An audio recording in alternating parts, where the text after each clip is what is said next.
Hello and welcome back to the Blizzard Arena here in Burbank, California. We just saw MVP Black take a dominant match over the Deadly Kittens to claim the first matchup in Group A. Second matchup is up next. We have got CE versus Tempo Storm. It should be a fantastic one. You're not going to want to go anywhere. Now, over to the man who puts the H in HGC. That is Kylaris. Sir, over to you.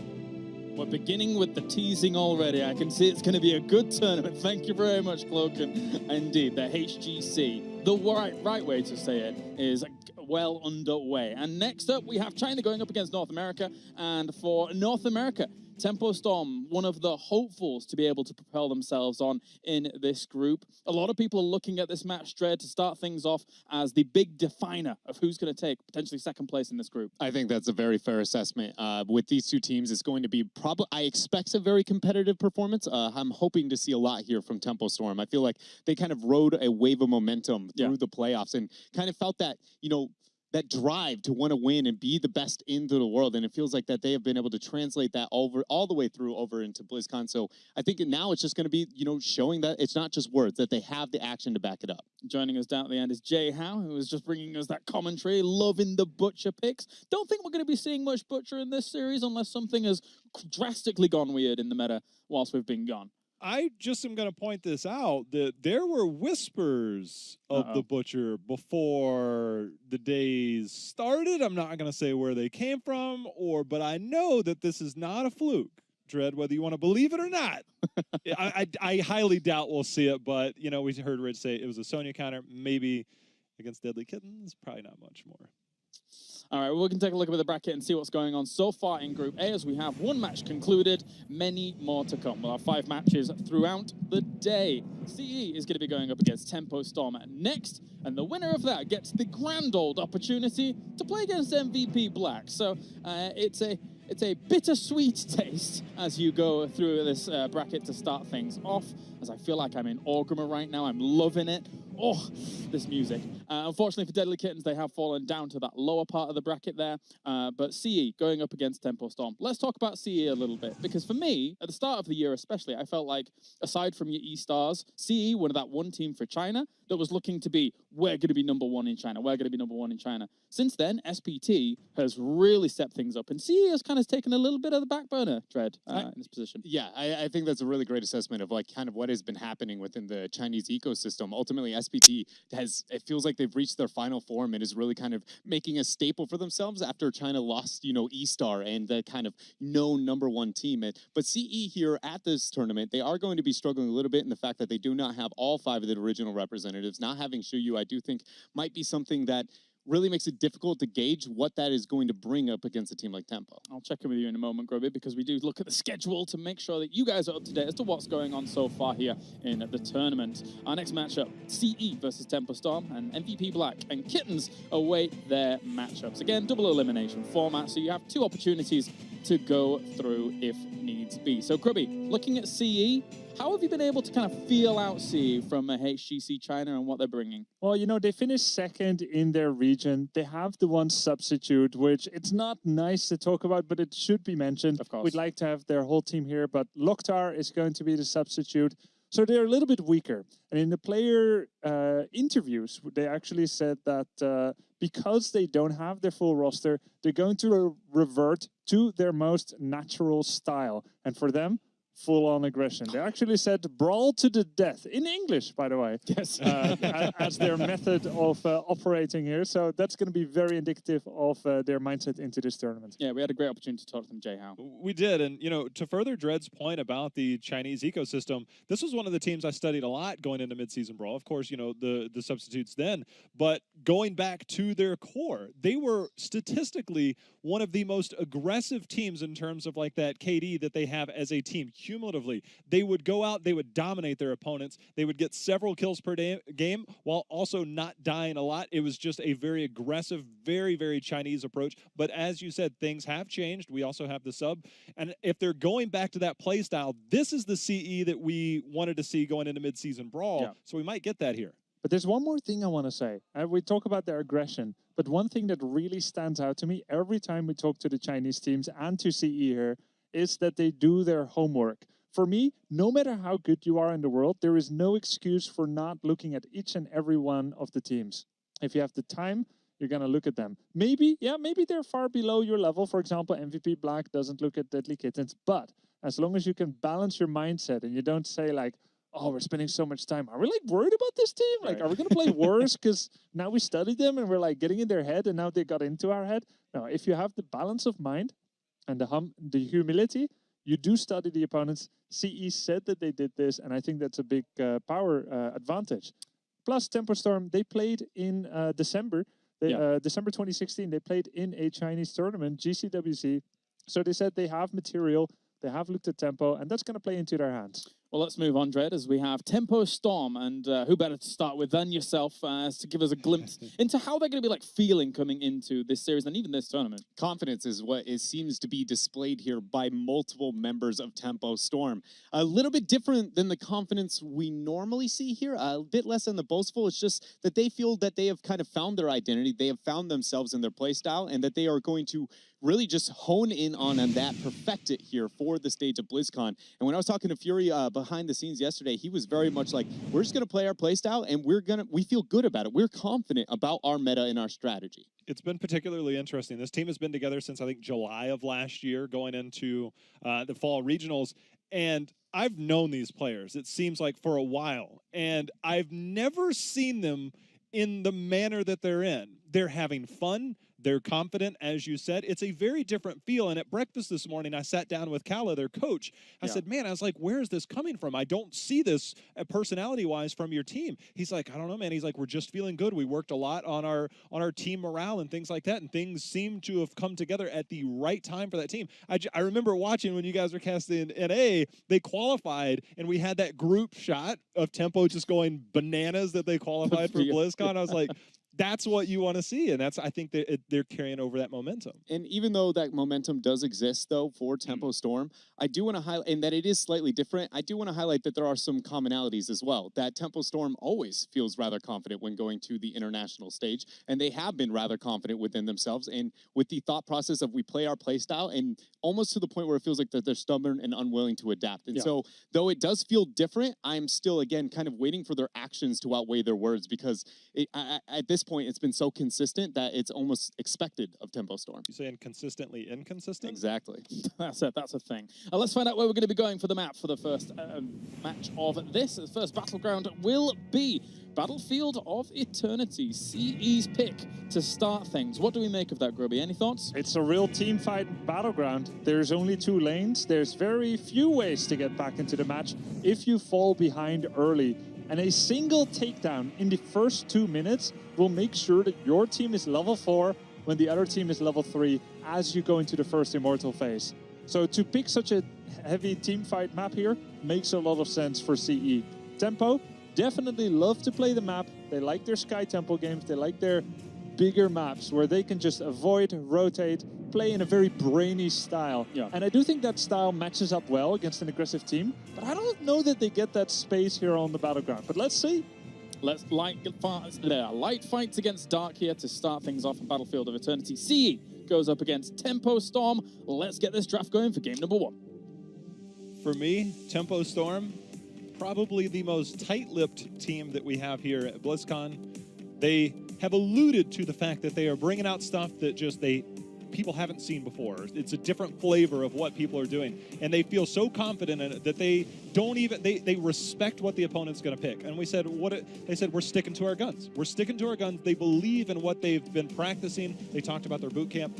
I want to see, is that what they come out of the gate showing? Because this is a very tough challenge on day 1. And it did feel like CE put a lot of emphasis on counteracting and using the depth of their hero pools, being willing to bust out those kind of wild Chinese strategies that we have grown to know and love.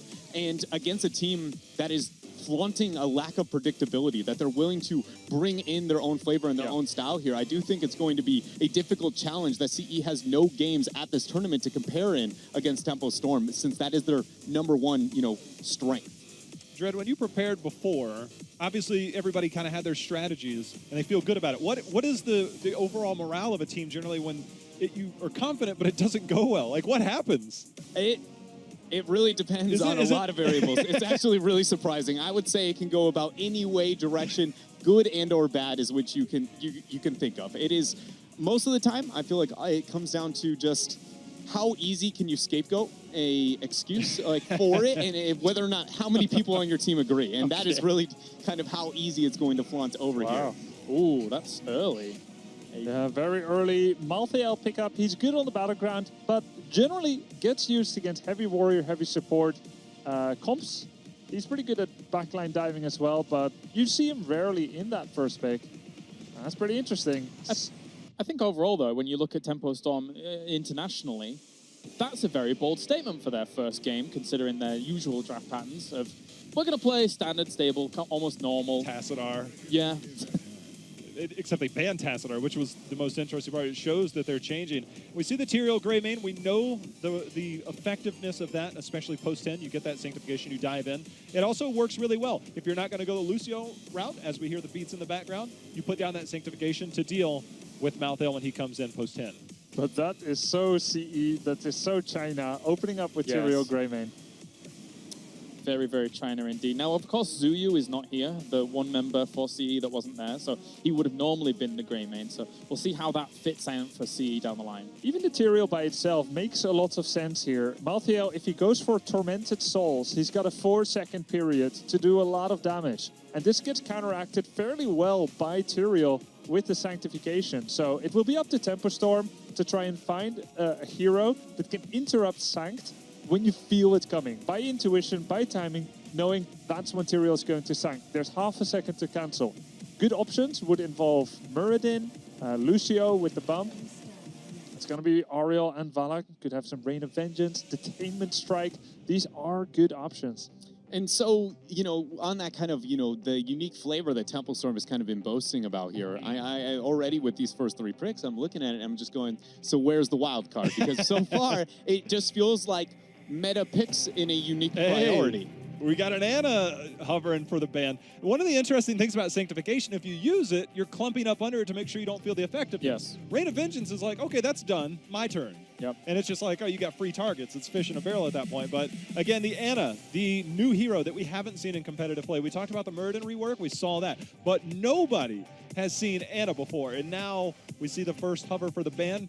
I think there's going to be some potential Ana games throughout our first day here if she makes it. Yeah, most teams we spoke to felt she is very powerful, but situationally so. She suffers from low wave clear. That means Battlefield is a pretty good map for her, because wave clear isn't that important here. Secondly, her combo with Malthael is truly something else. It's fearsome. Malthael can just keep his finger down on that Q button, keep damaging, keep healing, and with that nano boost, it just goes into overdrive. So very heads up, very smart ban here by CE. I feel like your analysis is very astute, especially with the picks that are on the other side. If you've got Malthael, who's your solo laner, Oriel and Vala for that wave clear already, it's the perfect ban to say, okay, well, you know, this could potentially fit in, but 100%. Rhaegar and Lucio, what are we making of it, boys? Really afraid of Tempo Storm going with the Abathur ban there and not considering the Lucio double support picked up now for CE. It is a very mobile, very deadly, and very aggressive composition here for CE. I would like to say that it has some glaring holes, but currently it very much does not feel like that's the case. And so I want to see, you know, a big power play here with the last 2 picks for Tempo Storm. Going to kick it off with the ETC. It feels like they've got to go a second support here, right? I mean, you cannot... I mean, what you need is a reset of the fight, preferably several, because Grey main Tyrael, they're going to be jumping in. You need some reset, you need some pushback. Could be Stukov, it could be, you know, anyone that can push people back. ETC is a great pick, and also Brightwing, there we go. Yeah. Potential Emerald Wind. Now for CE, what would really fit is probably something like Liming, something very aggressive that can come forward with the boys and get some big kills and resets. But a lot of options, actually. Yeah. Very clear play styles from the compositions that we've been rounding out here. Very kind of clashing play styles that we can see from these 2 comps. Sanctification counter for the potential mosh pit if it comes to that. You've got the boop from Lucio. Is that enough? As you said, maybe the Liming does kind of fit that. You have a second interrupt in case a safety net. You also have good race towards the Immortal, things like that. I think can play towards that, but... Let's see what is going to be that final pick for CE. Immortal Race of Greymane is fantastic, so is Rhaegar.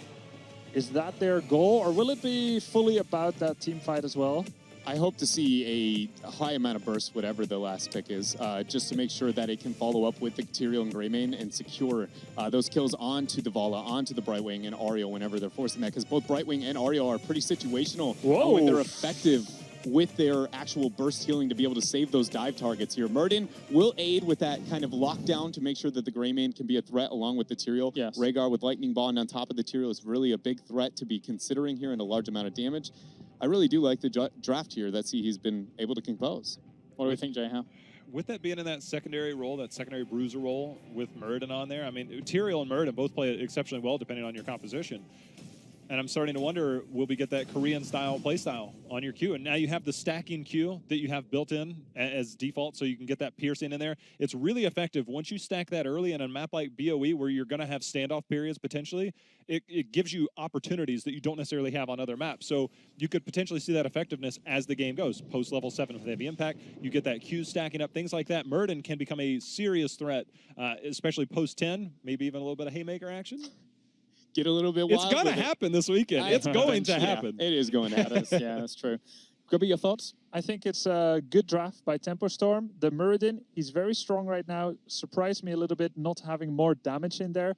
Malthael, I would say he was first pick, but I would still pick him into the entire comp here of CE. Even if he was last pick, I would have believed it. So I like Tempo Storm's draft a little bit more. Tempo Storm. All right, we'll make sure out there to vote for your favorite team going into this series, of course, with the hashtags. Make sure to hashtag HGC as well as @Heroes Esports to get the HGC universe buzzing over on Twitter. For now, we're almost ready to go into our series. Final thought before we go over to them? I do want to say that, you know, I haven't touched up on Tempo's draft that much, that they are playing a little bit different than their traditional playstyle, but still sticking to a lot of what we saw through the momentum into the playoffs here with the double support and having the Brightwing. I think it caters to their strengths, and so I think it's a really nice kickoff to the tournament for them. But I do really feel like if the CE has the coordination necessary, that this composition and this high mobility dive to be able to blow up a squishy is really going to be what we see out of a lot of Eastern teams to deal with North America's double support. Well, thank you very much, gentlemen, as we'll check in after this match has concluded. For now, we're going to head over to our commentary team as Trixler and Gillyweed are ready to take it away. Thank you, Caleres. Team Trickyweed is here back once again, and I'm so stoked that we get to commentate CE versus Tempo Storm. I think this is going to be one of the closer series of today, definitely. Yeah, today's very important. This matchup is really kind of a pointer of who will be the #2 seed to come out of this group. A lot of people are already popping for MVP Black to be #1, but the #2 up in the balance right now, and I can't wait to actually see this match unfold. Tempo Storm has been a team that's very methodical, deliberate when it comes to their gameplay, but CE, they love to bring the fight towards you, and they are very effective at it. And they're going to do it here on Battlefield of Eternity. The game is ready, so let's get into this next best of 3 to determine who has to fight MVP Black in the winners match of this group.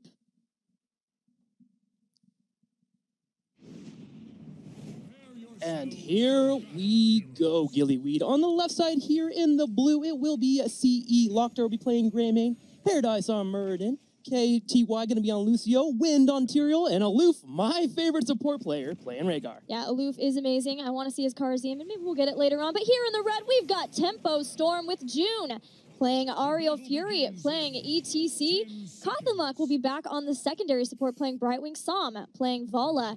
Finally, Caterpillar playing his Malthael. Now, Trixler, they talked about it. Locktar is subbing in along with CE, but Locktar is a great fit to this team. When I talked to Tetcher, he commentates the Chinese region. He said that Locktar is a great fit, and his very best is Greymane. He might even be bringing more aggression to CE, which honestly, I can't even believe would be possible. This is such an aggressive, such a team fight focused team. Yeah, I'm actually very curious to see how Locktar will perform during this entire tournament.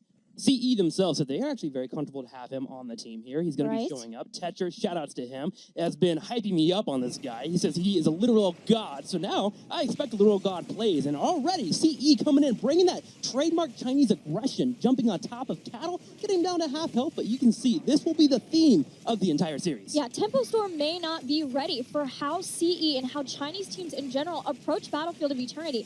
This early phase is not, let's just sit in our lanes until the Immortal phase spawns. Nope. This is, we head to the mid and we brawl. And if you don't brawl us there, we'll head somewhere else and we'll find a place to fight you. KTY is clear over on Tempo's side of the battleground. He's over there flirting with Auriel on the right side. Let's go ahead, 1v1 duel. And that little maneuver from KTY actually pulled Tempo Storm away from the lanes they wanted to be in. 3 members showed up on that right side, which allows CE to get aggressive on the bottom side. A nice, beautiful play there from Lucio. And as long as there's communication going forward, you can get that value in the push. A little bit of damage here on the turret, and CE already doing great. Just chipping away at the members of Tempo Storm here and there, either the players themselves or at the towers.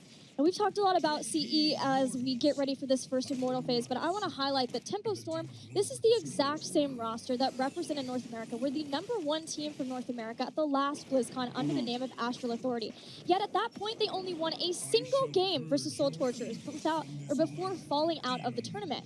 This is their chance to show direct improvement, being able to defeat a team like CE here. And Fury is getting aggressive, going in for the defense. Love to see the power slide there right on the Immortal as well, which allows Tempo Storm to get the defender's advantage. Nice little trade for them overall, while Malthael continues to poke from the side on the Immortal. Malthael with that Reaper's Mark, always annoying and burning down the Immortals. Gets better too as we move towards that level 4. Throwing Shade is a possibility here for Tempo to pick up. Yeah, that's a definite possibility. We already see on a Pale Horse, which is fairly common in North America, especially on Battlefield of Eternity, because it allows for making those quick rotations between the lane and the Immortal. But the rest of Tempo Storm just trying to defend and buy some time for that Determined Strike from June, and that'll be first blood. And Tempo Storm's confidence is showing right now. 1 pick already, looking for Locktar as well on the backside. Kato applying the Reaper's Mark everywhere he can, while Tempo Storm will take the time to send Bala up to the Immortal. Start working in that Hungering Arrow. Yeah, Tempo Storm has a couple of different good members. There was the Malthael, and then Psalm, of course, is building into the Hungry Arrow build. Even with Ariel, so important to get that build because of the damage that it can do to a single target. And, of course, with Monster Hunter, that single target also being things like Immortals. Illy, can I just say how happy I am to see Tempo Storm playing aggressive? Me too. They did it in North America, and this season they had a great season, especially towards the end. But coming out to an international tournament and showing confidence, this is what we've needed from Tempo Storm. Maybe a little bit too much there, though, as Psalm gets picked off. Paradise is low, looking to retreat, but Cawthon gets flinged across the room. Yeah, they're going to lose 2 here, trying to get in and be aggressive, but they were on the side of the battleground, closer to CE, and some were fairly low. And CE took advantage of that, getting a triple kill as they march all the way across. They're going to do what damage they can, but this will most certainly be a CE Immortal now because of that triple play and the damage they had already done. And I love the greed there from CE. Realizing they got a couple of kills, they immediately split 2 members to the side. Exactly. Rhaegar and Lucio. They got experience, they pushed out their lanes, they finished off the Immortal, and now they have a 2-level lead. 1 level here as Tempo Storm gets the experience in, but it helps them push towards that level 7 and continue to move forward. And I'm really happy to see those kinds of plays from CE because CE's problem has always been that kind of Chinese mentality that we see in Heroes of the Storm. Always about the team fights. Even being baited to team fights when that is not the best for you. Things like being down talent tiers if they feel like they need it. And their team fighting is superb, so fantastic, but it's teams like SPT who have started to teach them how punishing it is to not be able to keep up with the macro game at the same time. SPT's been doing that really well during the secondary part, and CE and BTG have really started to learn from it. There's a Stormbolt, though. Tempo is playing very scared right now. They know that 7 looms here for CE, and at level 7, heavy impact coming online. Murda at that point doesn't feel like a tank anymore. He feels like an assassin beelining for you, and CE will be intending to do that with that heavy impact being picked up and continuing the aggression on the right side. Now, with all 5 members at Tempo Store coming to the bottom for defense, CE takes the opportunity to rotate towards the top, get a free trade out on that experience, and they're slowing down the rotation here. Look at this Wind, who, by the way, is a Tyrael that you need to keep an eye on. He is my favorite Tyrael. He is so amazing on his Tyrael. He even is showing his signature build, which includes Angel's Grace.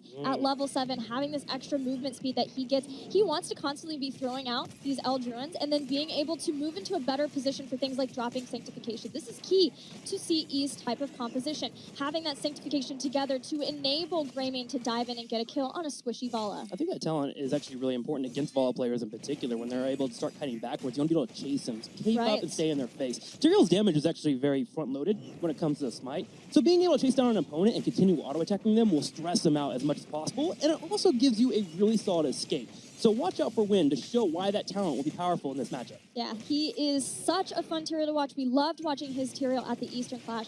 Tempo Storm's trying to fire back at this point. They're doing some structural damage in the top, but a lot of CE's focus was in the bottom lane. That's a mercenary camp that without a fort will be pushing that lane well and set that lane up for the even bigger push with the Shaman from CE that they're starting to get in preparation for this next Immortal phase. Tempo is leagues behind. This is not a place you want to be on Battlefield of Eternity because of the 2 lanes and because of the long objective in the center. So facial build here for the Brightwing. A bit curious to see how that will pan out, especially with the heavy impact coming online for Muradin. Eventually we'll get to level 10, which is where CE will drop down the Tyrael certification, and Greymane will attempt to take down Malthael as soon as possible. Brightwing having that facial build might be able to help mitigate it, but usually having some kind of damage mitigation or a cleanse could be much more effective in that regard. Yeah, they're going to be potentially missing out on that cleanse from the Muradin, but Muradin is there to try to help out too with ETC and a Mosh Pit. We do still have a cleanse from CE. Touch of Death is there for Tempo Storm now, so they do have an opportunity to try to stop an Ancestral Healing from being able to keep Greymane alive, but with Sanctification and with Sound Barrier, if CE combos these abilities well, the way that we see so many of these Eastern teams doing with these safe, heroic abilities like Sanctification and Sound Barrier, it does feel like Tempo Storm's going to have a really hard time breaking through. Tempo needs to fight right now or get out, regardless. Yes. 10 is about to hit for CE, and they're dancing around. They're flirting with the idea of going for an engage, but CE is not giving them an opportunity. That corridor is being held there by Lucio, so the knockback is always available, and Tempo Storm will be forced to pull away and have Brightwing soak towards that 10. But the Immortal, with this 10 hitting, is going to go over to CE, and they're going to be pushing with that heroic advantage. Yeah, and they absolutely should, because this is a terrifying position for Tempo Storm to be in. This is a terrifying position that many teams have found themselves in on Battlefield of Eternity, and that's defending a super strong Immortal with heroic abilities. Thankfully for Tempo, though, they bought some time. Not for them to get 10, but the shielding is not fully shielding for the Immortal. They have these ranged heroes. Specifically, they have Vala to try to burn that down so that it gets into melee range. Tempo Storm's just going to have to wait to the back, but they've been found. Here's Wind here trying to go for the Sanctification. He will get it, and Vala gets taken away. We do have the Vala no longer on the field. CE finds a pick, and you were talking about maybe some defense could be available. That Vala falling now significantly reduces that. This fort's dead, and a keep wall easily. The defense should have just been at the keep anyway. I'm not sure why some people were out at all through the gates, but that is going to be costly for Tempo Storm now. They still have Brightwing in the bottom lane trying, hoping that Tempo Storm can get their heroic abilities, and soon the shielding will be down enough that this Mortal will move forward. At least there's no Sound Barrier and there's no Sanctification, but there's still heroic abilities there for CE. Paradise just got a 3-man stun there with a heavy impact. Fury doing a great job appealing for his team and keeping him alive. The 10 right around the corner here for Tempo Storm. Can they keep their keep alive as the Immortal continues to fall in hell? The keep lives, and that is a breath of fresh air to Tempo Storm that they keep that alive, but they have to put on the aggression now. And how? Now that they have heroic abilities. This would even be a great point because so many heroics were used by CE if Tempo can find them out. CE, though, playing pretty safely. Paradise seeing exactly where Tempo Storm are going. CE not really giving them the fight, and that is... It's so hard to convey, but that really is a level up for CE, that they are not giving a fight at this point. That they are. Paradise into the side, anchoring for his team, keeping tabs on Tempo Storm. For the next 6 levels, Tempo Storm is actually in a decent spot. Their ability to fight in team fights with Tormented Souls, Rain of Vengeance, being able to get that Emerald Wind and Separation, and of course Mosh Pit is wonderful for them if they can find that fight. CE, though, they're looking for 16. They can play safe until then. When Holy Ground comes online, the ability for Muradin to jump in further. Paradise getting caught on the left side, Ancestral coming out, but it is too late, and Tempo Storm fights back. And Caterpillar making sure that he applied the Touch of Death just in case, too. That will put the Ancestral Healing back on a shortened cooldown. It is there, but at the cost of a Muradin, and this is the moment that Tempo Storm needed to start getting back into this game, trying to bring things down like the well so that there's less of a reinitiation up here in the top lane, trying to bring down structures too so they can tie back up. Tempo Storm no longer has any forts, and one of their keeps is half dead, so they need to try to make that, get caught back up in that regard.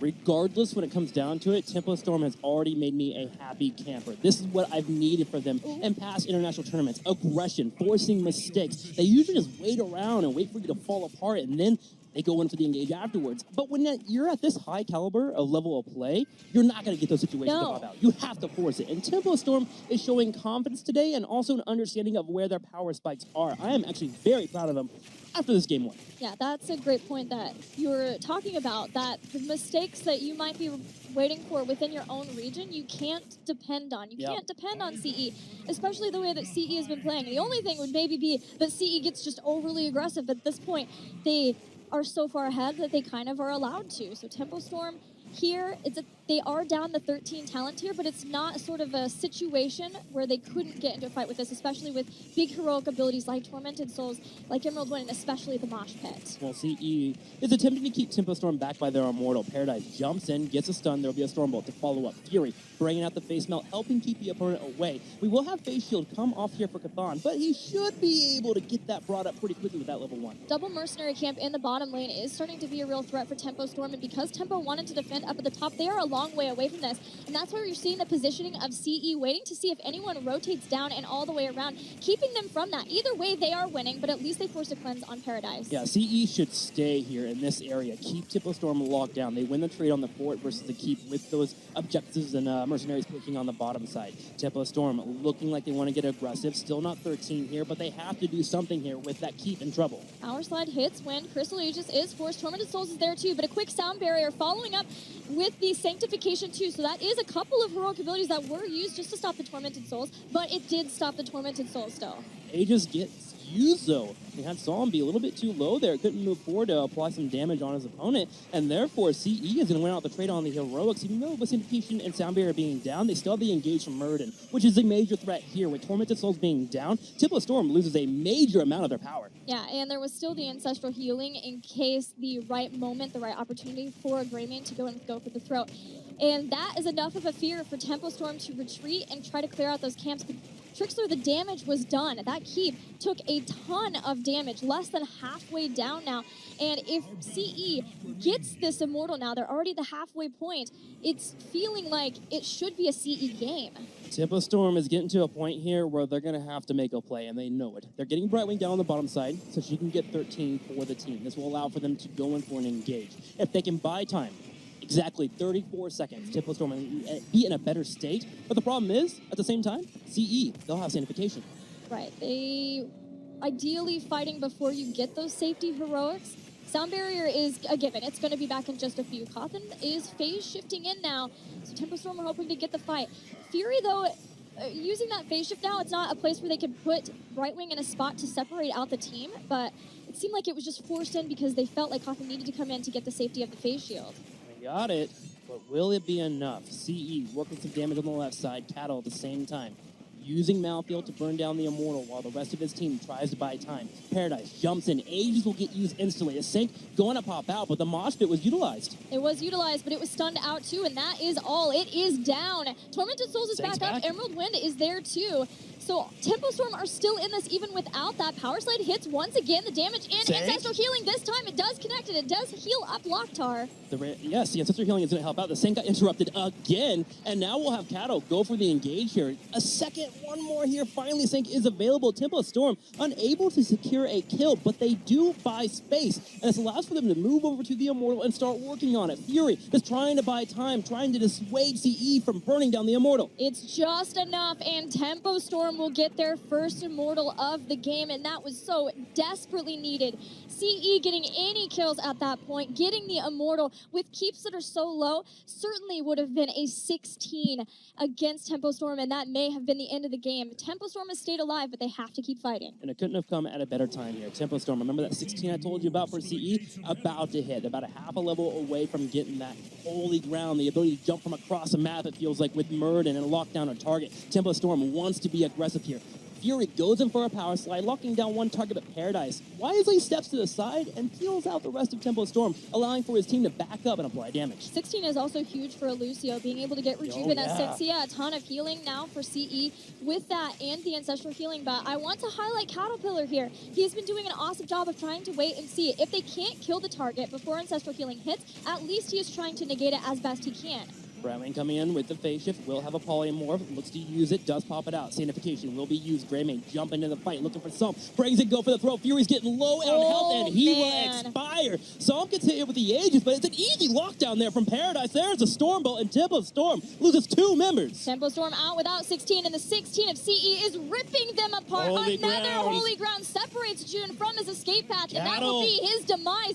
Caterpillar using Tormented Souls and a Raid Strike to teleport away, but there is another Holy Ground win. is relentless. He's not done. He gets out there. Kotham barely giving the face shield. Can they turn around and kill Wind? No. The rest of the team turns around and grabs the shield here, burning it down. Wind flirting with danger here, but does finally get out. Now this keep should be the main target, and Lockdart charges first for his team, and they will be able to take it down. There's a polymorph there, but it won't be enough at all to save this keep. CE recognizing they can push past the Immortal. Tempo Storm were there without 16. Tempo were desperate to get something done with that, but using that 16, pushing past, knowing that the 4 would be enough to deal with the Immortal, that was what CE were thinking when they went after that engage, and it paid off for them handsomely. That it did. Now Tempo Storm is in a spot where they are in a dire situation. The next Immortal is coming, and they are still a full level away from hitting 16 themselves, while CE moves towards that level 20. CE here, if they instill a little bit of patience into their gameplay, they should have it in the bag for this Immortal. Their poke is wonderful. They have the engage they want,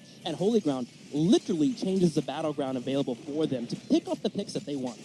We have an Executioner pick for Grayman, goes along really well for Burden, as well as having the Earthgrass Totem now for Rhaegar. But what do you think about up the frequency here for Lucio? Instead of going for Rejuvenescencia, even though they have those double warriors there with Muradin and Tyrael, instead just trying to make sure that they have Amp it up more often. Very interesting pickup there. You can kind of understand the mentality behind it. You're going to have a lot of sustained trades from Tempo Storm, especially because they don't want to fight. Right. So not having so much mana burn could be a little bit decent for them. I'm actually very curious about that pickup, because when a Hungering Arrow combo comes in, you want to be able to drop down the major healing that you get from the other 16. So that not being available for CE is a bit odd, but hey, it's China. They love to bring in their talent. Yeah, they do have some of the most talent diversity of any region, but maybe it is something that you were onto, which is more like he needs to be more of the sustained healer to be there because of the double heals of Tempo Storm between Ariel and Brightwing. But either way, Tempo Storm are still out here being willing to fight. There goes a jump in from Paradise, hits 2 with a heavy impact, but Tempo Storm are still kicking. And CE is actually fighting on Tempo Storm's Immortal and winning out on the trades. Finally, a Hungering Arrow will connect, and that forces KTY to back up. But at the same time, look at the bottom lane. We have a Mercenary push pushing in, and Brightwing is forced to defend it. In fact, Psalm had to come back. CE should see this on the minimap and instantly move in for more damage on the Immortal. Get right on in there. They're kind of slow to hit that point, though. Maybe trying to heal back up and make sure they're ready for this potential final push. But 16's now here for Tempo Storm, and that changes some things. Fury has had such a difficult time between the Holy Grounds and the heavy impacts now. Trying to get in and have a place for a mosh pit, he's just... It feels like CE has their number.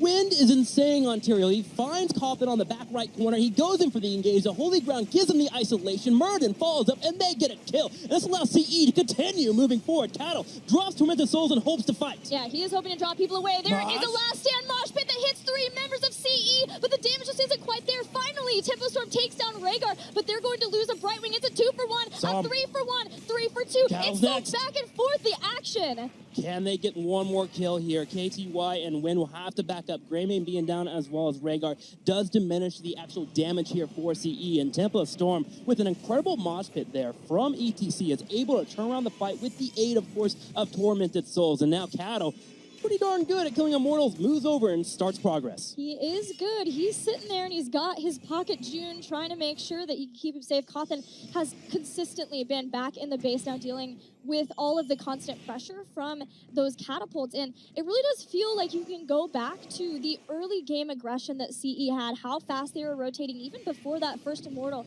chipping away at some of the structures of Tempo Storm and then being able to aggressively get those couple of Immortals and do a lot with them. That has been an issue with China in the past. When they get to the late game, can they finish out the game? Can they move forward and actually take the opportunity to take out the core? Tempo Storm right now is in a position where they actually have a possible defense here. They have Tormented Souls up in 20 seconds, Mosh Pit up in another 40. They're sitting in the middle of the map, and by the time 20 hits, they should have all their heroics up and available. But it does feel like it comes down to one more chance. Another thing they have to watch out for, too, are these Holy Grounds. They have been catching supports off left and right. They have to stop that. Yeah, that is a product of Wind, and it's not like it's just the Chinese teams. All the Korean teams are playing a ton of Tyrael 2. There it is, into the stun, the Holy Ground, and an immediate just has to be used. Psalm turns it around, drops down the multi-shot, looking to apply some damage on the Immortal. Wind moving forward, Holy Ground is up once again. On the back right corner, he wants to dive forward. Cattle tries to do as much as he can to the Immortal, while the rest of his team here tries to peel away CE. There is the Holy Ground yet again. Psalm in trouble as Paradise goes in. Kotham uses Emerald Wind to turn this around, and Tempo Storm are ready to go. They're looking for the fight, and they may have a chance here to actually win it. Cattle has applied Reaper Mark to 4 members in the fight. Paradise getting lower and lower. Psalm has able to dissuade him from going in for the fight, and now the Immortal is the main target. Tempo Storm, they may have done it when they needed to do it. The problem with that fight, though, for Tempo Storm is that while Cattle separated everyone else away, the whole team tried to turn on one target, but that target is a Muradin. Muradin is so tanky, he wasn't even forced to use Avatar there. He just has so much health. But hopefully Tempo Storm, if they try this kind of action again, can make something come of it. But now they are starting to lose even out on core health. They're down to 96% because every time they're out here for these long sustained fights, which is what they like to do with their double support, it's costing them in their core health. I really thought they would be able to burn down the Immortal, but they had to send Brightwing back with 2 catapults on the core, as you mentioned. It's a little bit too difficult. Cattle attempting to get more damage there on the Muradin. Die alone is one of the main things he wants to use here. The main focus is going to be the Immortal, and Tempo Storm does grab it. A lucky break for Tempo Storm. Where Wynn's Eldrune was when he wanted to teleport to it, that happened to be pretty much where Psalm was bringing Brightwing in with Emerald Wind. And so he was way too far away from the rest of the team. He had to cycle all the way back around. Tempo Storm recognizes this, takes out the Immortal, and again, by the skin of their teeth, gets another Immortal. Gotta yell out to CE, though, the patience they're showing here. Typically, in the past, they would have tried to fight that no matter what there. Tempo Storm found an advantage, and they pushed it. CE pulls away, and they attempt to go for a push on the top side. The main target, Brightwing, and maybe a keep. He jumps in from across the map. There goes the Stormbow. Aloof jumps on Coffin. Coffin gets low, drops the Emerald Wind, and will be able to escape, but the keep, not so lucky. The keep is absolutely gone now. It's 22. But Brightwing lives. That will be 20. They're going to head on back here. Just leave this to the minions. Yeah, I want to get back and not let Tempo Storm do too much else. But Fury's going to go in with a follow-up Rain of Vengeance to force Sank. And Wings will save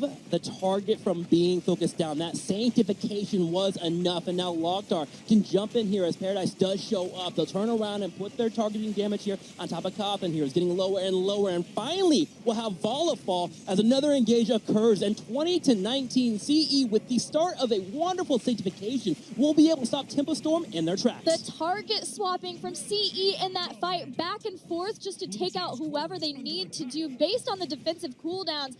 Tempo Storm may have gotten the Immortal, but CE will walk away with the game. And you can't blame Tempo Storm on that engage. They were going for the power slide, trying to lock down a target and focus him down. But again, Wings' sanctification just barely saved the target from being focused. And now CE, after a back and forth game, and Tempo Storm coming in and looking much better than I expected here for the tournament, is going to wind up walking away with the victory after a wonderful team fight as CE drops the core down 30, 20, 10%, and they get the first win. A lot of momentum here for CE, who some are dubbing the best chance for a Chinese team to move on to the round of 8 based on groups. Obviously, SPT is a force in amongst themselves, but CE showing with amazing play that they have shown before, like their Tyrael play with Wind, that they are a force to be reckoned with. That they are. Let's go back to our analyst desk here and get their thoughts on that matchup. Thank you very much, guys. Of course, CE with a really strong victory there off the back of that. Tempo Storm had those moments where they could have tried to do something, but what really stood out to us mostly was the engage potential that we saw coming out from CE, Dread. Yeah, the CE had such an amazing job with the Tyrael constantly taking advantage of any positioning mistake on the side of Tempo Storm. So we're going to take a look at a fight that happened at the bottom lane halfway through it. There is just a really great job. But watch when Tempo Storm decides to make the mistake of splitting a little bit upward here into this fight. Immediately, the members drop and are like, look, go upward. We can get the punishment onto Tempo Storm, dropping a legendary Holy Ground there. And it just really sets them up for success multiple times throughout this game. They just waited for Tempo to just right-click a smidge too far on the other side. It's been so exciting to see Wynn's Tyrael again, time and time again, with that level 7 Angel's Grace talent, always being so fast, getting those holy grounds and isolating people. Yeah, and it's another case right there. You see Fury go down to 50% HP because of wind. But then watch this. Right as they find Vala and Brightwing, if one of them makes the mistake, there's the holy ground. Immediately the dwarf toss after, and it's just 100-0. Not even to highlight the fact that that was one of the most legendary sanctifications I've seen in a minute. That was so good. And it does stand out here that Brightwing has gone for small little advantages with that level 13 talent, a little bit of physical armor, but not having ice block. That was an ice block moment if I've ever seen one. Yeah, Tempo Storm actually, traditionally it feels like that they have pulled away a little bit from Cleanse and the ice block onto the support. That even with the buffs going onto the shielding, they have been very, very consistent of just neglecting the opportunity. And it makes sense. You get little advantages everywhere in the fight, and it's really difficult to retrace the steps, the red dots that connect the history of a game. So you can't say, well, because there was one moment that needed ice block, therefore they should have had it, because there's many other small little advantages. But that isolation on that Brightwing, that was so sick. It just they see that opportunity and they go for it. Jayhow? And we saw a lot of good things. We're all over here watching the games. Dread's getting all excited over here. Like, literally, if you guys could just see him off camera, he's getting crazy. And you got to think Tempo Storm, they're confident. We talked about their confidence. But CE, you can't sleep on this team. Like, you absolutely cannot sleep on this team. If you're thinking, like, oh, Tempo Storm NA, no, this is CE. Like, when a team is able to put that type of dominance on a team in game one and put that type of showing, I think that's more of a testament to the way CE played as opposed to maybe Tempo Storm's shortcoming in that game. And I also feel like this kind of highlights what I'm expecting to kind of rise through the ranks of strategies from the Eastern versus Western meta and into a double support. Seeing that Tyrael with the Greymane, the dive, I know it's a strategy that used to be legendary, right? Looking back at Summer, that was the core, but it is seems to be brought back to life purely as a response of making it to where those supports can never make one mistake or they will be dead continuously, as you saw there in the last game. It was great engage, but there was also great disengage from CE. Every time they went into a fight, they'd be like, okay, well, losing this one. Time to disperse and go back. I'm going to hear from you guys in just a few moments' time as we are almost ready for game number 2. But before we get to that, of course, we have a word from our sponsors. The 2017 Heroes Global Championship Finals are brought to you in part by Republic of Gamers, Intel, T-Mobile, and NVIDIA. Of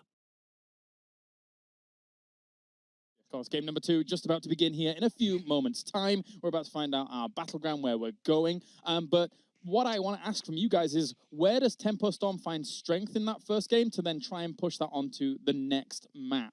Well, besides just the game itself in this series, you can find strength from the fact that whoever wins this series will lose to MVP Black, probably.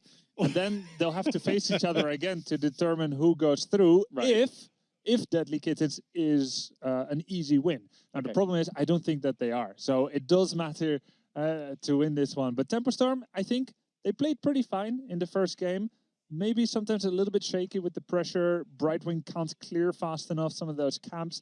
Maybe it could delay the port in a little bit, because it was a very self-sufficient 4-man from Tempo Storm. And I think a lot of moments they look good, just slightly out-executed. So don't lose hope and just do the same thing. Well, let's find out where we're going to go here for our next battleground. Game number 2 here between CE and Tempo Storm.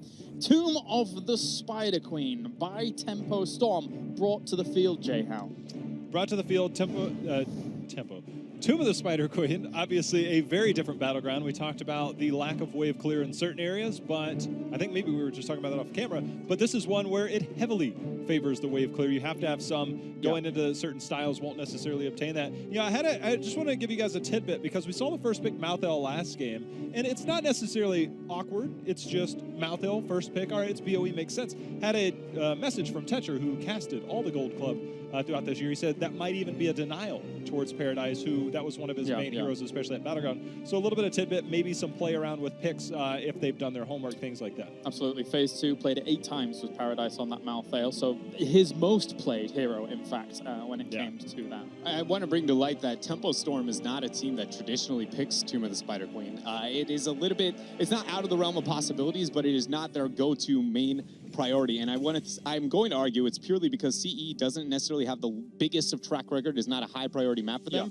But more importantly than anything here, after that last game and the experience, aggression, team fighting, the very Chinese meta that we've always known and loved, is hindered on a map that is so dependent on wave clear and controlling and manipulating the map. So I really like to see Tempo Storm kind of catering to maybe their strengths and the weaknesses here of CE. Exactly. You can have one of the most aggressive team fighting compositions on in the game, but as soon as you're on Tomb of the Spider Queen, you can literally get out janitored, out cleaned up, just clearing those waves, picking up the gems, and just not being where the aggressive team is going to have to be to clear the wave. That's a very effective way of winning this map. Good picks here include Chromie, that can interrupt the pay station from very far away, but also anything with really good wave clear, and being able to pick up gems safely. You talk about wave clear. We saw Johanna in our first series. Obviously, this was probably one of her better battlegrounds before the rework. Yeah. She has a little bit more aggression, in my opinion, with the talent rework. Is this something we've seen her on, but also something that could be up for contention is the Garrosh. We don't see that early game. You can get a lot of value on Garrosh because of the close distance. You have more opportunities to get those throws. Yeah, Garrosh punishes gem pickup in particular. His wave clear is terrible, but he can, anyone that wants to, and the cool thing is, you know where those gems are. The opponent that's going to pick them up is going to make it so easy to land that pull-in combo. Oh, you want these? Come and get them, please. Please come get these. Just go ahead, stop on by. One thing that I did want to highlight is that Tempo Storm, when they did end up playing on Tomb during the playoffs, again, riding that kind of momentum, Fury on Garrosh was a big reason, as they were so dominant within the North American scene. So, obviously Garrosh is a very power pick within the meta itself, but I do think taking that away from Fury is going to really set them ahead into the draft.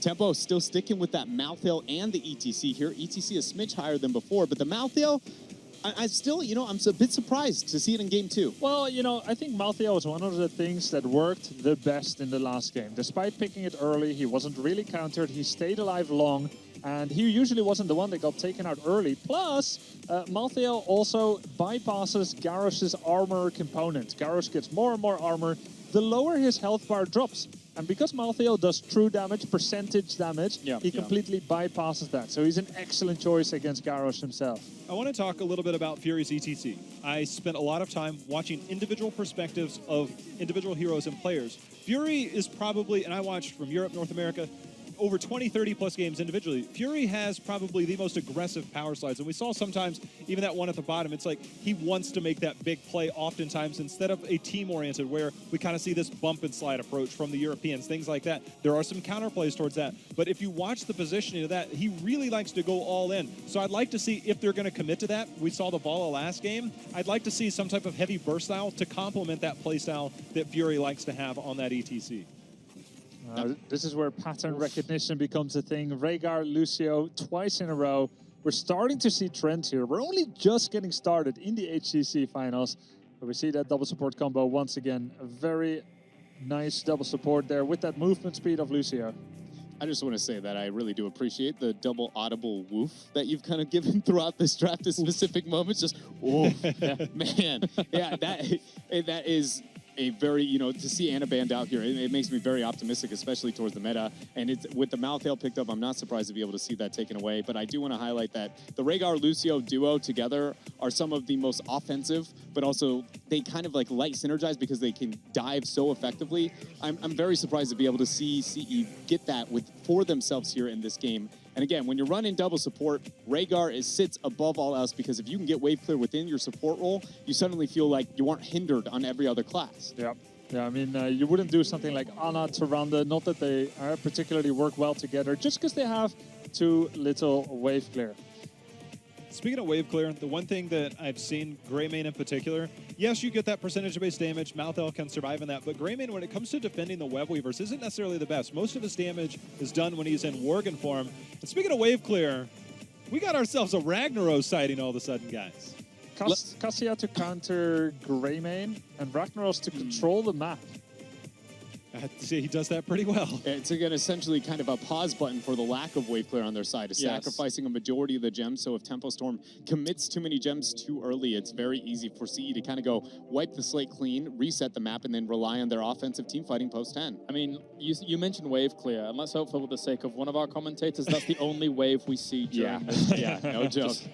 Look, I'm just going to throw this out there. There will potentially be a team that will make Trixler's Oh, day we know. this weekend. If everybody's wondering, it's that old lava wave. And Now, Tempo has two options. Second support or maybe Tyrael would work pretty well as well. You want to have people that can save Garrosh victims or that can save themselves. Tyrael does this fine.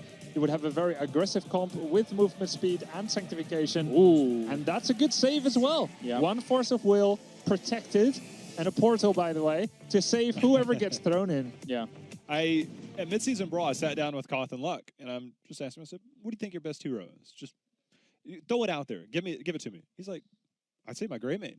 And he came out, his games were limited, but when he is on that hero, he is very effective. Generally, that might be the Psalm-style hero, but Medivh is the Psalm hero in this instance, which will give Cawthon potentially his best hero in his mind. So the confidence is going to be there in a hero like that. So I'm really curious, can Cawthon make the plays on that big carry-style hero on that backside with Greymane? As Grubby is alluding to, is Medivh the best answer in the meta right now to a Garrosh? Is that the best way to potentially deal with it? If you don't have mobility on most of your heroes, yeah.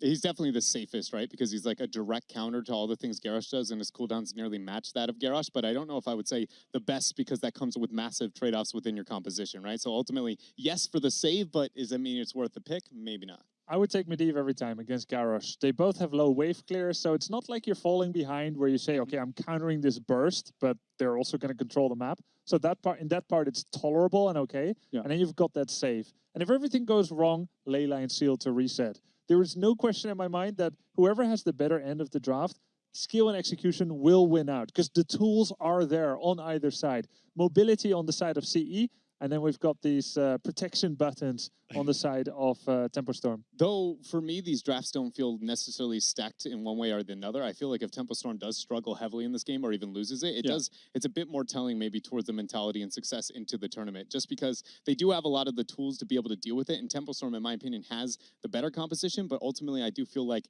the synergy and teamwork that CE displayed in the last game, and specifically the Ragnaros adjustment that North America has literally not seen a fraction of, is going to kind of catch them off guard. And I'm just, if they are not aware of that before the game opens, I feel like it kind of shows the mentality and adjustments that they're going to need to make if they're successful. Thank you very much, gentlemen. Make sure out there not only to hashtag which team you think is going to be winning, but also get those cheers going as well. I saw in the previous game we had that CE banner, all important. Get those in-game items as well. Always fun to represent some of your favorite teams along the way. For now, we're heading over to our commentary team in Gillyweed, and Trixler, take it away.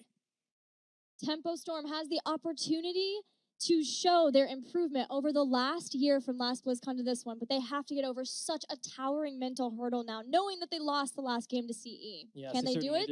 I believe so, actually. The composition that they have is actually really great there with the Medivh rounding out the draft.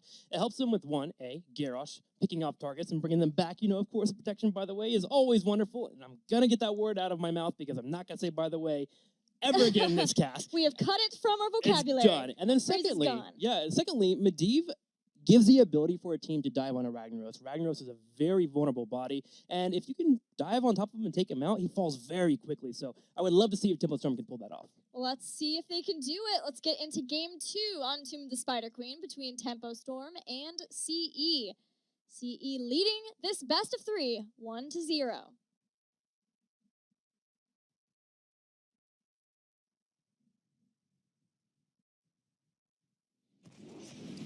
And here we go. The second game in this best-of-3 series here. If CE can earn the victory, they will move forward up to the upper bracket here. And then, of course, if they lose against Tempo Storm and tie up the series, we get one more game, which is always great. Here on the left side, in the blue, it will be CE. Aloof playing Rhaegar, KTY playing Lucio, Paradise playing the Ragnaros. I'll keep an eye on him. And Lochtar playing Cassio. Wind finishing it up with Garrosh. And in the red, we've got Tempo Storm with ETC played by Fury, Koth and Luck playing Greymane, Caterpillar back on Malthael, Sukov played by June, and Psalm will be helping him out on his Medivh. Gonna be watching that Medivh. I think Psalm will definitely be one of the players that we have to keep an eye on during this entire game there. The Medivh is gonna be instrumental for Tempo Storm to both survive and be effective for dives. Later on, with ETC and Medivh being paired up, they are very solid at finding isolation and getting a kill with Greymane following up. So Tempo Storm will need to have coordination to pull that off. Now, Trixler, they're also going to need coordination, making sure they can stay away from Wind's Garrosh, or at least make sure that they're saving those targets. Wind and CE are the only Chinese teams playing Garrosh, at least they were during their regional, and he was making a short work of a lot of members of SPT, even with this hero. So we'll be looking for those kinds of picks. But Templestorm now has had a taste of what it's like to play versus CE. They haven't played each other since, I believe, CE mentioned at GCWC last year. So it's been a long time since they've felt that kind of aggression out. Now they should understand and know how CE is going to be playing. A lot of it will rest on top of Fury and the ETC play there. He'll have to be in the face of Garrosh as much as possible. And whenever he thinks an engage is coming, and if we do have Wind decide that he wants to throw the ETC, you drop down the heal instantly. So you get that resistance and then power slide out, just like that. And if Psalm is nearby at any point to drop in the Force of Will, Templestorm should be able to handle that pressure coming their way. The one thing that they should not do, no matter what here, as we head towards the mid stages of the game, is not get close to turrets. That's where it becomes a bit of a difficulty to actually pull that off, as CE will be able to boost forward with Lucio and even go past portals to get kills. Oh, but that power slide was used. Thankfully, the portal was there to get Fury out of danger, but it's a slippery slope that Templestorm are at. That wasn't even near towers. That was just middle of the lane, and that shows the amount of damage that CE can do, especially once Templestorm starts to group up even at all because of charge strikes and Cassia. We're seeing Paradise as the Ragnaros leveling or laning in the bottom versus Caterpillar, also trying to build up his stacks for level 1. That is not how their cohorts from China, BTG, play with Ragnaros. They traditionally will keep Ragnaros in the 4-man and then rotate so that he can try to build those stacks a little bit easier. So we'll keep track and see how Paradise is doing. Right now he's sitting at 10 stacks. 14 stacks of the necessary 30. So almost about halfway Yeah. there. That's going to be a bit of a difficult matchup, and luckily he's had Rhaegar come down to provide a heal, also to grab the Giants to kind of push them Maltheo. Generally, in most 1v1 situations, Maltheo will out-sustain you and be quite annoying, so a gank could always be good there to help take him down, but CE shouldn't expect too much to happen in that bottom lane. Most of the aggression will be around Wind here on that Garrosh. And there we saw them from Templestorm, Wind easily walking away there while KTY will drop off the heal.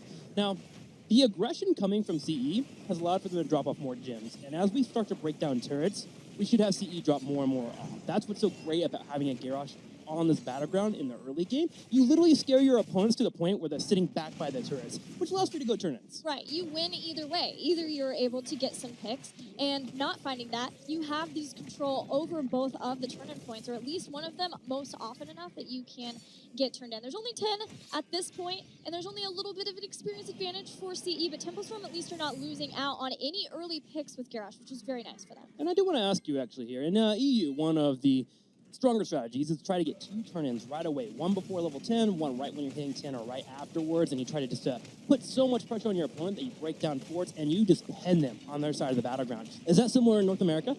In North America, we have had a lot of teams trying to do that, but Yeah. it's still sort of experimental phase of figuring out when the right time for the first turn-in is and trying to make sure that they can get enough structural damage done to make sure that they get 10s close enough that you get the secondary one too. So it is obviously the goal, but it's not there. Gotcha. Executed by every single team just yet. I was a bit curious, because Templestorm isn't peeling members off to try and watch those turn-ins as often as you normally see. CE, though, they don't seem to be doing as much as they want to actually go in for the turn-ins. They're intending to actually break down turrets more here Right. to try and get an experience lead, and they've gotten a smidgen of experience lead. They get to level 7 right now, but yet not going for the full drop-in, which allows Templestorm, after fighting in the middle, to actually move forward and try to get their own. Yeah, the thing I'm worried about for Tempo is how much structural damage has been done, though, by C at this point. Getting a tower in the bottom, and I think getting one in the mid, too. This is going to be an opportunity for snowballing, even a tower in the top. There are a lot of different places for them to be able to push along with Web Weavers and then try to pull some of the resources of Tempo Storm somewhere. And let's not forget, CE has a Ragnaros. So opening up a battleground, opening up the map, especially Tomb, allows you to have forward outposts later on where you take over that structure, and then if your team is, or your opponents are too far out, you can catch them trying to retreat through that point, and you might just wipe the team. The strength of being a Ragnaros. You have a bit of a weaker body when you're not in Molten Core form, but when you go into Molten Core, you are all powerful, and those outposts are, of course, very important for going for those fights later on in the stages, so we'll keep an eye out for that. One of the things that I am a bit worried about, though, for CE is their seed potential is actually kind of lackluster. Their kill potential is great, Yes. so their turn-ins, I feel like they kind of have to group up and all in on an idea, so they can go for the top side or the bottom side, depending on how they feel like they have the map pushed out, but spreading out will not be advantageous for them. Great silence there from Stukov. June playing that hero, but it's not enough to amount to a Garrosh kill. And Tempo Storm keeps their composure and are able to get the first web weaver phase. So here's a chance for them to push back these lanes that have taken a lot of damage from CE.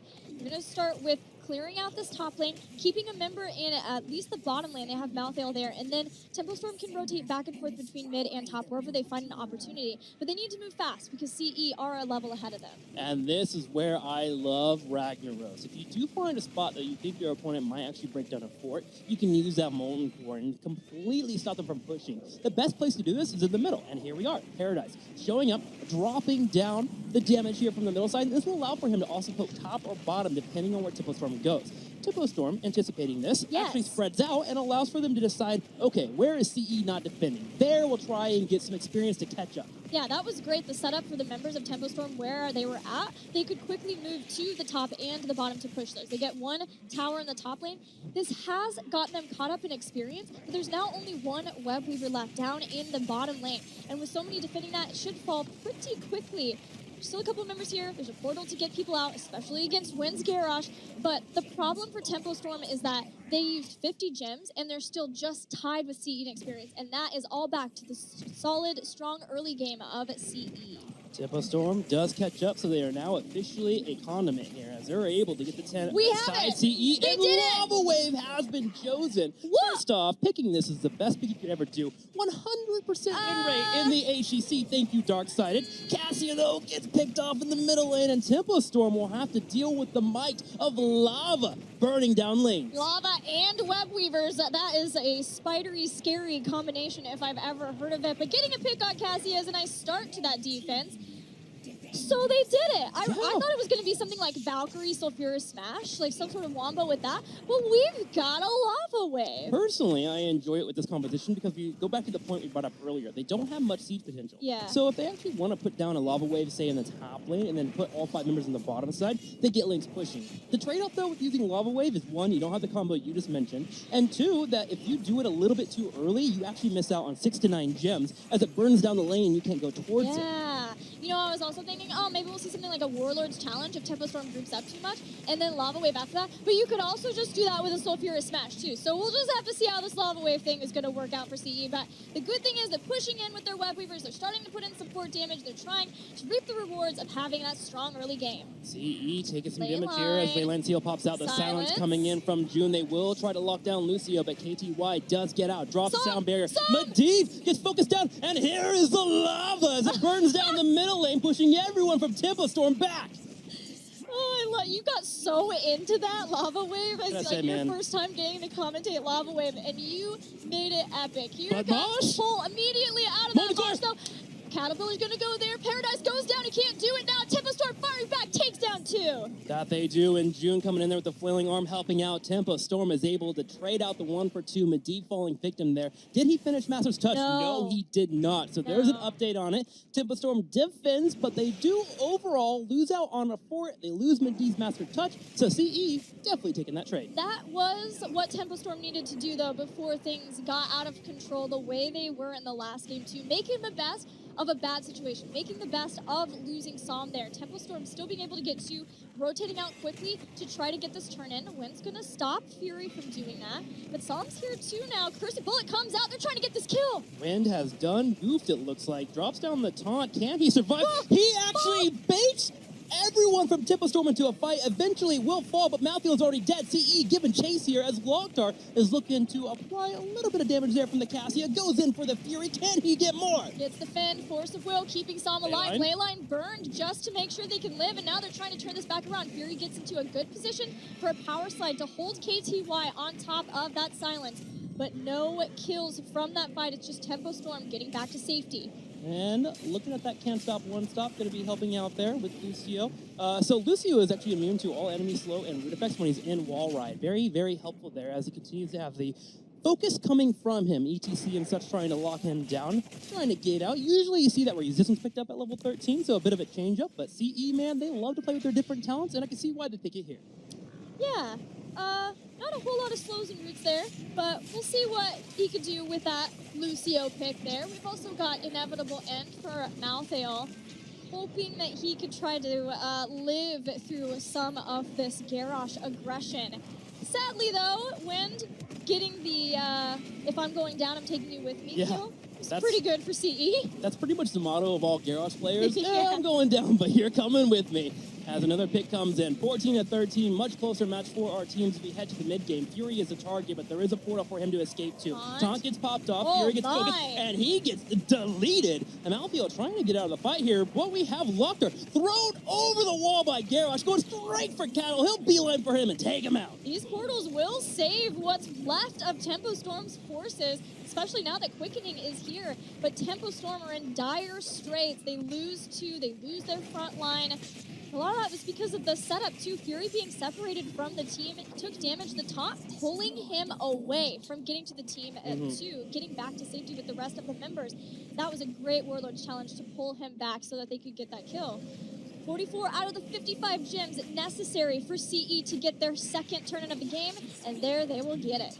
And CE with the second turn in are looking for level 16 forts to be destroyed. They've already dealt with the fort in the middle and the bottom side, so they're in a great spot in terms of opening up the battleground. Can they get more? A keep wall would be instrumental and helpful for them to move forward. Tempo Storm are setting up a defense in the top lane. They do have Medivh down in the bottom, but it's going to be the inevitable end usage for Caterpillar. Had to use it early on in the last one too, and that's just Wind forcing him to use it. The pressure of a Garrosh player, man, is always tilt-inducing. That is for sure when you have to burn down, cool down. CE continues to move forward here. They have a healthy Web Weaver, and if they really decide to, they could drop down Molten Core here on the backside, siege from afar, and allow for the Cassie in particular to step up and continue to attempt to harass their opponents. Love that they're pushing this middle lane though, because they have those bruisers, they have the Web Weavers, and when I've seen MVP Black a few times play Ragnaros onto the Spider Queen in this part, they like to try to bring down that middle keep first, because you can siege both the other keeps with it once you use Molten Core there. So it's a good forward outpost for a team when they have Ragnaros, but because the Web Weaver was taken down so much, looks like maybe no keep yet. Wind throws back, force of will, sound barrier. There it is. Paradise turns around, drops on the smash. Malthus being focused down. Paradise moves forward. They're going to have the force of will coming out to keep Cattle alive, but he wastes out on the tormented souls. Here comes the lava wave. Not going to do too much, but CE use that lava wave, so if they started to lose a team fight, they could escape backwards and at least be able to get in a spot where they defend against Tempo. I thought maybe that was going to be a place for Tempo to catch the members of CE because Sound Barrier was used so early on in that fight. Tormented Souls hadn't, but because Flailing Swipe was being used, other members were running just down to defend. Caterpillar didn't have the backup with him to go back in. Wow, looking at this, CE is actually playing very well. They are showing 3 in the middle, showing that they're willing to fight against Simple Storm, but not actually wanting to. They can poop away from KTY and go for a disengage, and CE mask a boss engage on top of the boss. They use Rhaegar and Cassie, and they're able to grab it for free because Tempo Storm thought they were going for a turn-in. That was so well done. CE is playing impressively at this event, their first match of opening week for the HGC finals. They're moving on forward. Fury not hitting Wind with the power side. Instead, will get tossed back into the fray. Goes through the portal, but there is the siege, the damage from Molten Core as Stukov falls. And Lockdar will delete that Stukov. Cattle trying to body block for his teammate. The Molten Core being used on the back fort side to be able to siege from afar. A little bit too out of range here for CE to continue chasing forward. But look at that boss. It's actually very healthy. Without a Stukov being around, it becomes much more difficult for Tempo Storm to defend. Yeah, this may just simply be it for Tempo Storm. They still have Mosh Pit as a defense line. They still have Leyline Seal too. They're just doing what they can to bring down the boss and not get overly scared, overly cautious against them. There's a Leyline Seal. Do we see the Mosh follow-up? Power side hits. They've got the 3-man. Blue comes out here on the side. Still has Ancestor healing. Sound Barrier will be used. CE hoping to defend. They turn around for the fight. Cattle trying to escape. Portal has also been dropped. We're going to need another one up in a second. There it is. Fury going in for the engage, but the immediate boot there from KTY knocks him away from the fight. 18-16, CE is able to escape, but Tempo Storm defends their core. And because Rhaegar was out of that mosh, he had the cleanse to get Garrosh out, which is what stopped the mosh pit from getting anything more. Tempo Storm had their wombo set up, but CE completely dismantled it. Tempo Storm will have to find a different opportunity. And that's why I love Aloof, man. Underrated as a support player. I hope to see more of his Karazim this tournament, but not too bad on the Rhaegar so far. Yeah, I keep saying that too. Hasn't played Karazim for, I think, all of phase 2. Rip. But I still think we could maybe convince him to We play. can convince him. I think so, yeah. We'll give him a little love note under his pillow. Like, hey, Kerosene is your Just friend. Kerosene, just a heart. Oh, the Ancestral comes out. Win trying to stay alive. Gets Great. a throw. Being knocked around here. Still alive. And Supple pops out. But the ball from Cassia actually lands there on Maltheo, getting the kill. And CE is looking like they might want to chase. Decides against it as they now want to defend against the Web Weavers coming their way. Man, June was getting aggressive in there in his positioning. He was like, I'm sick of defensive flailing swipes. You are not getting back to your base this time. Tempo Storm have some Web Weavers. They're still wanting to go for the kills. This is the time. They're down 2 levels. They need to make something happen here with the Leyline Seal. Leyline Seal stops 2 targets. Aloof is low. Going in for the bite is going to go ahead and disengage here. The Web Weaver in the middle has been dealt with. The other is in the top side, but with CE pushing in so heavily, it's not even in a threatening position for that fort, which allows CE to easily run to the bottom. And this is where it becomes a major issue. Level 20 is about to hit here for CE. Yeah, it's not a great feeling at this point for Tempo Storm. They are on a Web Weaver phase. They're 2 levels behind, and they haven't taken out a single fort from CE at this point. They have lost their top keep. They have had 2 turn-in phases, and Paradise keeps it alive, but I hear a sound barrier. They're trying to go in. Always nerve-wracking when you're trying to observe CE because they always want to go in for fights that you typically do not want to see. About to hit level 20 here. Usually would wait for a few more seconds, but they thought they saw an opportunity to go in. Didn't quite pan out for them, but still 20 right around the corner here as they grab the Giants. They can now go in for a turn-in. They have 2 levels to play around and do whatever they would like for the time being, just because they're so far ahead of their opponent. The next target keeps in 4. Tough times for Tempo Storm. That's a good way to put it. Yeah, and CE playing incredibly well at this event, this series, looking like they want to try their hand at a series versus MVP Black, a completely different competitor type. 20 here, heroic difficulty available for Ragnaros. There is the keep down in the top lane. That might be a possible point to use that. But they look like they want to push in the bottom lane instead. Heroic difficulty, great for defense, but also offense. Again, getting that extra health and, of course, damage. And the cooldown being reduced means that you can use it willy-nilly. You can literally drop it, be around your team, be able to go for the disengagements, especially when you're near a Lucio. CE is getting ready for what they would consider a game-ending push. Engage here, the ball throwing multiple members. They had the 2 members, there's taunt, follow-up 2, but a great silence, such a good silence. Tempo Storm ready to go, jumping on top of Win. Sound barrier stops, though, the Maltheo yet again. They'll use Inevitable End and the Flailing Swipe. Tempo Storm retreat, but they're retreating back after what maybe the best chance for them to try to get some kills, still weren't able to get it. The Lava Wave coming in and connecting with multiple members. Saw him using the Force of Will to live himself. CE brings in the Ragnaros as well, done using the Molten Core. Keep in the middle has fallen. There are catapults and Web Weavers on the core. CE charging forward. Cattle hoping to defend, to keep his team here in this matchup. Gonna have Fury going for a power slide into a mosh pit, but we have the knockback from Lucio. Knockback takes him out. Fury not getting the mosh pit. Now he will fall. There's a double kill for CE as they march confidently in to get more. Pulling back Caterpillar. A taunt is his demise. And CE will take out Tempo Storm 2-0. Moving on to MVP Black. Lava Wave continues to be undefeated in the HGC as CE and Darksided have both won in the world with the best heroic in the game. Yes, I attribute that entire game simply to Lava Wave, Trixler. As you should. You're a prophet. Thank you, thank you. Well, CE comes out and they look dominant. Even with a sub coming in, Locktar holding his own here against Tempo Storm. But I gotta say, Tempo Storm looking great there. You know, in the past we would look at them and say, hey, why aren't they pushing in? Why aren't they pushing for advantages? Why aren't they trying to force mistakes? They did that in this series, and that gives me hope for them as a team. Well, you've heard our thoughts on this match. Let's check in with the analyst desk and get their thoughts. That's right. We managed to get a few words from CE before the tournament began, and they said going into this series, 50-50 chance they'd be able to take the victory. That looked more to me than just a 50-50 chance. Well, they also said that if they win the first match, which they now have, they have an 80% chance of making it out of the group. They were very respectful and cautious of Tempo Storm. They saw them play in China in December 2016, but they don't know enough about them. Now they have crossed swords. CE has come out victorious, and they should feel pretty confident to advance out of the group.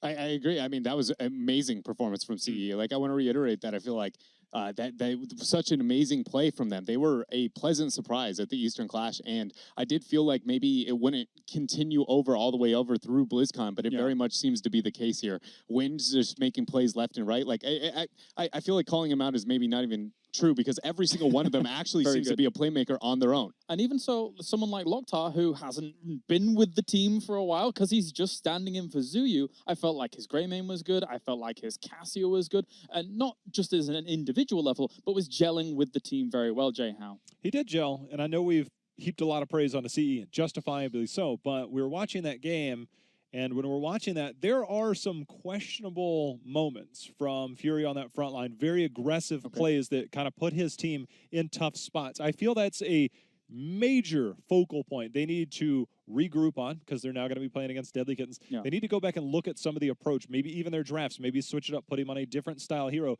because there are moments in that game that probably shouldn't have happened that did happen, and I think it cost them dearly in team fights. It's dangerous, right? If you power slide in, you want to make sure that it leads to a kill immediately. Otherwise, there's too many members of the enemy team that are there to counterattack on the ETC, who now no longer has his escape. It may work out really well if you see an opportunity and you do get that kill, but if you fail, and CE did so well to counteract that, then it's a big risk. Well, let's hear from the winners themselves as we head over to Kevin, who's down at the stage.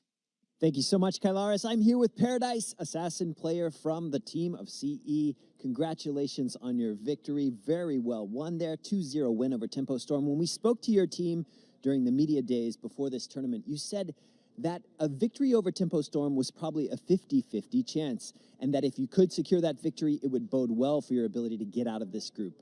How did you feel about that match? Did it play out the way you expected, and how are you feeling right now with the victory? 首先非常恭喜啊，就是我们那个一开场就是2-0，就是击败地质战队，然后就是你们在媒体日也说到其实跟 Tempo Storm 打这个比赛其实是55%。50%的那个5-5开的胜率嘛，然后就是想问一下，这下次能第一场就2-0轻松获胜，对你们那个晋级小组赛打到后面的那个8强，是会有什么样一个寓意呢？其实这场比赛就是打之前，我们是觉得就是可能在跟对手的差距应该就是在5-5之间，但是因为我们这2天，因为我们知道我们这小组最大的对手可能是北美战队，所以我们会去准备这样一场比赛，然后也算是就是准备有所回报吧，对，就是这样。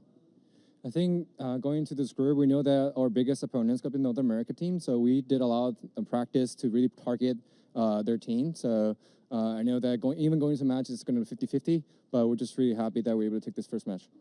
Absolutely. Now, we also know your team is playing a man down from your normal roster. Zuyu had some unfortunate visa issues and couldn't be here, and Loktar is a substitute for your team. Do you have any expectations that will have a heavy impact on your ability to go far in this tournament? And how is your team adjusting to that last-minute change in roster? 这边也说到，因为是由于签证原因嘛，其中有一位选手没法来到美国参加比赛，所以说 Loktar 也是替补上场。就是这边想问一下，就是说你们也是一个4+1这么一个阵容来到这个比赛，会对你的之后的那个影响，包括是后面的比赛有什么那个影响吗？其实我们就是换的这名替补 Loktar 这名选手，其实他在就是个人技术方面，实际上与我们之前的就是正式选手相差不太多，所以就再加上我们平时也很熟，所以这次比赛相对来说，就对我们来说影响并不大，就是换了人之后。I think in terms of skill level, I think the substitution player Loktar is really on par with the player that are unable to come to for this tournament. So we don't think he's going to be a major factor for us. So we actually think that he is really good, a good component for this team. Fantastic. Well, congratulations once again on your victory, and good luck as you advance in this group stage to play MVP Black. We'll see you in the next match. All right, folks, Lava Wave, undefeated in the HGC. Please stick around. Just a short break. We'll be right back.